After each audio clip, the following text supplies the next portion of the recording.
आलो भीमाशंकरवरून. ऐश्वर्याच्या चला घेऊन लवकर आलो, नाहीतर तिकडंच मुक्काम होता. आता आम्ही घोडेगावमध्ये आलो आहे, थोडं सामान घ्यायचं आहे आणि मग घरी जायचं आहे. चला गावामधून उतरलो आणि संतोष भाऊजी लेबर घेऊन जातात ना रोज, तर आता आम्ही घरी चाललो आहे. ते आम्हाला घरीपर्यंत सोडणार आपल्या वाडीपर्यंत, तिथून आता मग घरी जायचं. असं आम्ही चाललो एवढे मेंबर घरी. बाय. आता आता तुला आहे ना गाडी?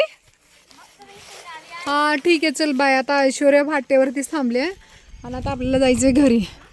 शीतल वहिनी ओ बाय बाय. चला बाय बाय बाय. पिंकू ताई, हे आमची वाडी आहे, तर आणि तर सासूबाई इथं अडवले त्यांनी. इकडे सगळे गँग आपली वाडीतली. अजून घरी गेलोच नाही आम्ही, तर आता चला घरी जातोय. सासूबाईने पण बोलले तुमच्या तिथल्या वस्तीवर. गुड मॉर्निंग, जय महाराष्ट्र. तर आता वाजले घड्याळात 5:45. हर हर महादेव. तर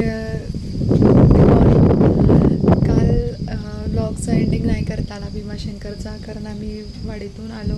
तर घरी आल्यानंतर कामावरली सगळं, जास्त काही कामं नव्हती, पण काल खूप छान अनुभव आला. मी बऱ्याच वर्षांनी भीमाशंकरला गेले होते, म्हणजे लग्न झाल्यानंतर बऱ्याच वर्षांनी, म्हणजे माझं पहिलं बाळ लहान होतं तेव्हा गेलो होतो आम्ही. आणि तेव्हा पण असं लाईनमध्ये वगैरे थांबावं लागलं होतं. तर माझी सटकली होती. मी तेव्हा सांगितलं होतं की महादेव तुम्हाला नाही येणार मी आता, माझे महादेव आपल्याच डोंगरावरती, त्यांना मानते नाही मी, आणि ते आहेत तिथे पण. तर काल असं झालं की ऐश्वर्यामुळं योगायोग आला आणि आम्ही गेलो. खूप छान दर्शन झालं. VIP VIP दर्शनमध्ये आम्ही कधी जात नाही, लाईनमध्येच थांबलो. मी यांना बोलत होते की नको लाईनमध्ये, चला जाऊ देत आपण माघारी जाऊ. खूप पाऊस पडत होता, सगळे वॉटरफॉल असं. पण झाले, खूप सुंदर दर्शन झालं आमचं 2 तासामध्ये. तर नक्कीच तुम्ही भीमाशंकरला या. आणि काल नेमका सोमवार होता आणि मंदिराचं काम सुरू आहे ना आता, त्यामुळं मंदिर हे 11:30ला बंद होतं. पण आमचं काल असं होतं की आम्ही 11:30 वाजता घोडेगावच्या स्टॉपवरती होतो आणि आमचं पूर्ण दर्शन झालं. नंतर आम्ही तिकडे विचारलं की आज कसं काय मंदिर, म्हणजे आम्हाला आशा नव्हती की आम्ही जाऊ आज देवाच्या इथं, कारण मंदिर 11:30ला बंद होतं. तरी पण ठरवलं की जाऊयात.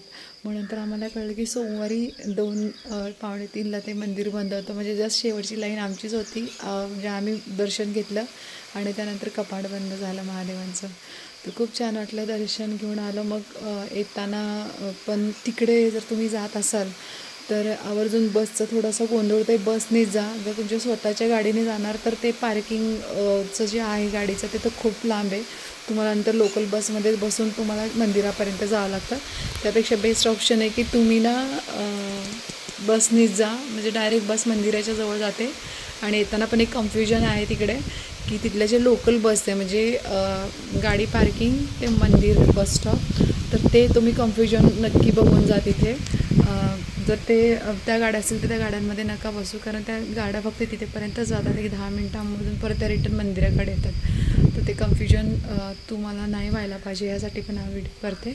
सो कालचा महादेवाचा जो व्हिडिओ आहे तो मी आता इथेच संपवते. हर हर महादेव. सो कालच्या व्हिडिओ तुम्ही बघितलं असेल, मी काल एंडिंग इथंच केला होता. सो आज लगेच व्हिडिओ बनवते दुसरी. आज जायचं आहे मुंबईला, पिंकूताई जाणार आहे. पिंकूताईला आता मनसरमधून पुण्याच्या बसमध्ये बसवणार, तिकडून ती मंगळवेढ्याला जाईल, कारण तिकडून तिची ट्रॅव्हल्स आहे बोलते पुण्यातून. तर पिंकूताईला सोडून नंतर मला जायचं आहे मुंबईला. सो चला, तर मग आता सगळं स्वयंपाक वगैरे करायचं आहे, सगळे उठलेले आहेत. तर आता झालं, निघालं सगळे, थोडं सामान. परत निघाले मी आता. हा हा